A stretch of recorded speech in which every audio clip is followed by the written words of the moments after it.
feel like it's always important to remember the difference between a favorites list and a best of list. The difference in this case is that Bohemian Rhapsody wouldn't be on either one of them. Welcome back to day 2 of the Fave41, SiftPop's annual Fave41 for 2018. I'm Aaron Dicer. I'll be taking you through my 41 favorite movies of 2018. We've already seen number 41 through number 31. Today we're going to go number 30 through number 21. Lots of fun stuff to take in here. Remember, these are the movies that I love the best, the ones I'm most excited to put in again or tell friends about. That's what makes a movie on this list. So let's get into it, starting with number 30. Yeah, coming in at number 30, it's Beautiful Boy, a powerful film starring Steve Carell and Timothée Chalamet about a father and son dealing with the consequences of real-life addiction. They both wrote books about their experience through this time. And those two books combined form the basis of this movie, which is, I think, what makes this feel so well-rounded and so interesting as a look into their life and their painful journey. Steve Carell is phenomenal in this, but I have to give most of the props to Timothée Chalamet, who is delivering a performance here that was absolutely snubbed this year at the Oscars. He is brilliant, and I can't wait to see what he does next, because his portrayal of this young man through various stages of addiction was the closest and most authentic I felt to understanding the grip and the pain of that addiction. And then Steve Carell, on the other hand, the grip and the pain of a father of somebody dealing with that addiction. I found this movie phenomenal. It's well worth a watch.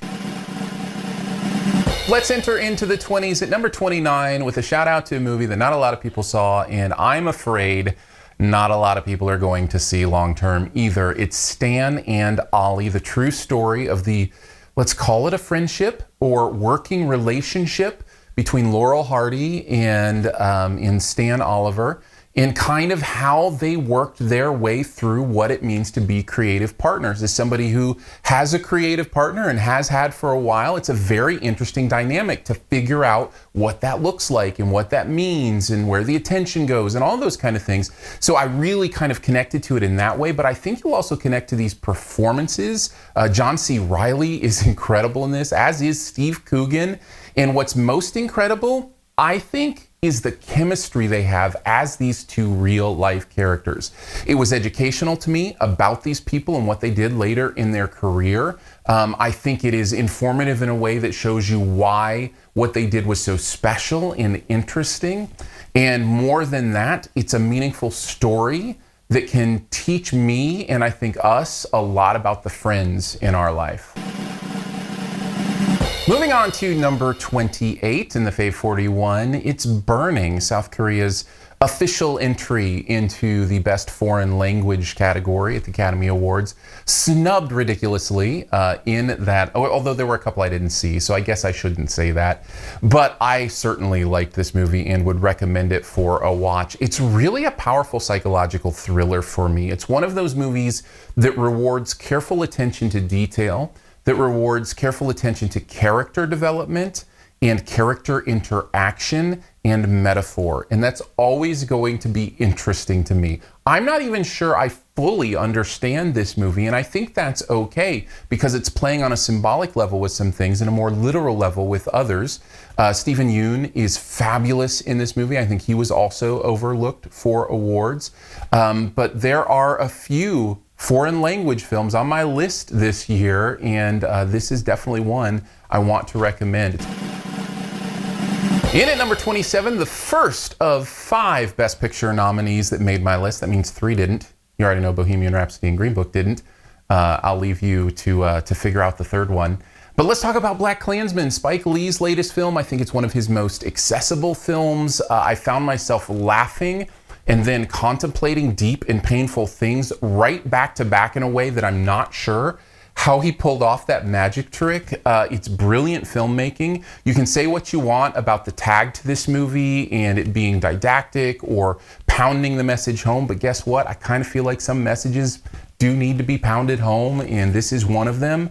I think it's a great movie with great performances. John David Washington is following in his father's footsteps as far as being a good actor, doing some great work here. I think he has a little bit more of a sense of humor than his dad does, which I really love. I've seen it in the TV show Ballers, and I see it here in this movie as well. So that's a lot of fun. And then, of course, Adam Driver is absolutely phenomenal in this. I think he may be one of our greatest actors working today, and with the retirement of the best of all time retiring recently, I think he may be towards the top of that list. He puts in another great performance here. Black Klansman is definitely one I would recommend you watch. Yeah, back-to-back Best Picture nominees. Let's just go ahead and get all these out of the way, shall we? Star is Born in at number 26. I think this climbs this high on my list based on the first 40 minutes of the movie alone. Right up until, and that time may be off a little bit, but right up until Shallows is sung in this movie, I think it is phenomenal. Like top-notch movie making. And then unfortunately kind of drops off after that, but there's still the beauty of these performances. Bradley Cooper is giving a performance I didn't know he really had in him. I mean, he's been considered a great actor and done some prestige stuff. I just didn't realize he could go to this character level. It was really interesting to me watching the Oscars and watching the performance of him and Gaga for a lot of reasons. But specifically in this case, I'm speaking of the fact that he performed as himself and not Jackson Maine. And the stark difference of that, I think, is proof of what he did in this movie, acting-wise. Lady Gaga pretty much sounded just like her character in the movie. Why? Because she was kind of playing Lady Gaga, which is fine. Still a great performance. I'm just saying there's some phenomenal stuff going on here, enough that it comes this high in on my list. In at number 25, it's The Hate U Give. Pretty much here on the back of Amanda Stenberg, I want to say. The lead performance here doing amazing work, dealing with living a life as a black teenager and what that means growing up. The idea of police bias and brutality is brought up here as well. It's one of those movies people have asked why I get upset that Green Book was the movie that the Oscars decided to honor when it deals with race reconciliation. And there are many reasons to this, some of them movie making wise, some of them beyond the movie making, but here is probably the key one. There were 5 or 6 different movies that came out this same year that dealt with racial issues in a much deeper and meaningful way than that one did. And because of that, it's hard for me to look at these other movies, and The Hate U Give is a prime example of one that do so much more to help us understand each other and to work towards understanding, compassion, and empathy, as opposed to just waving the flag and being like, hey, everything's great, we get along now. So there's a difference there. And that's what makes it difficult for me. If you're looking for a movie that is more willing to go there and also still be, in many ways, a mainstream film, I think The Hate U Give is the way to go. In at number 24 is the one movie this year on the list. I shouldn't say the one, but probably the prime example of a movie that no one's ever heard of, that Aaron really liked and he wants to tell you about because he really loves it. It's Puzzle. Kelly MacDonald stars as a woman dealing just with a blah life, finds a partner who's willing to do puzzles with her in competitive puzzling. Who knew that was a thing? I'm going to say Irfan Khan maybe is the guy's name. If I'm wrong, please forgive me, but he's great in this movie. They both are.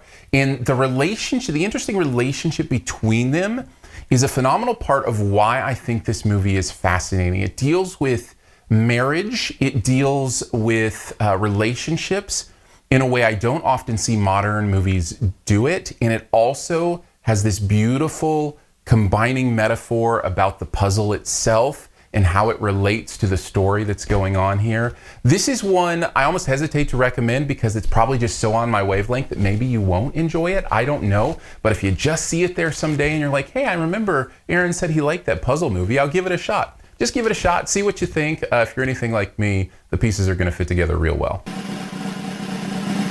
Number 23 is Tully. Tully doesn't have a twist. What are you talking about? Look, here's the thing with Tully. It is the prime example this year of the movie that I am most thankful for my zero frames lifestyle. If you don't know what that is, basically just means I don't watch any trailers, any moving parts of a movie that I haven't seen yet, if at all possible. That stuff's gonna filter in just to our world.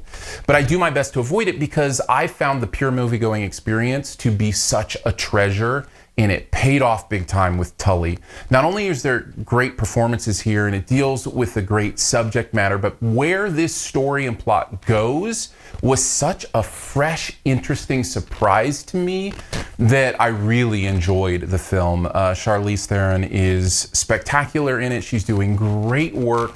The people around her are servicing that work very well. Kinsey Davis is just great as always. Tully is one of my favorite movies of the year, obviously, and one I hope you just see as much as possible, although it's really hard at this point, without having seen anything about it beforehand.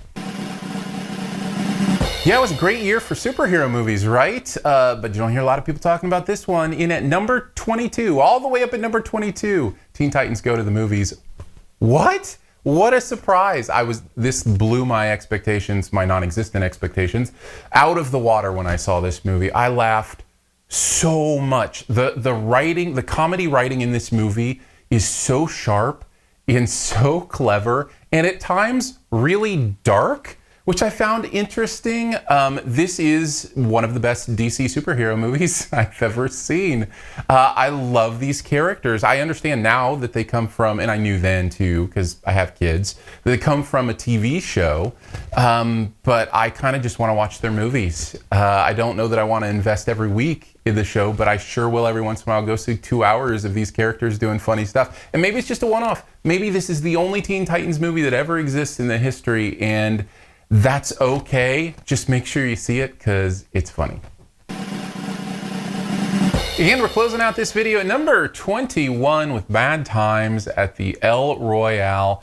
Man, I love this movie. We're entering these top 21 movies are all just movies I adored. It's been a good year in film, and this is a great one. Drew Goddard's doing some pretty incredible stuff here, combining the thriller stuff of Hitchcock with a little bit of the musical personality of Tarantino, and he's got a great cast. I mean, this cast. All right, I'm going to give this a shot. John Hamm, Jeff Bridges. You're also dealing with Dakota Johnson, Chris Hemsworth, and you've got Cynthia Erivo in here, who is slaying it. May have been my most favorite performance in this film.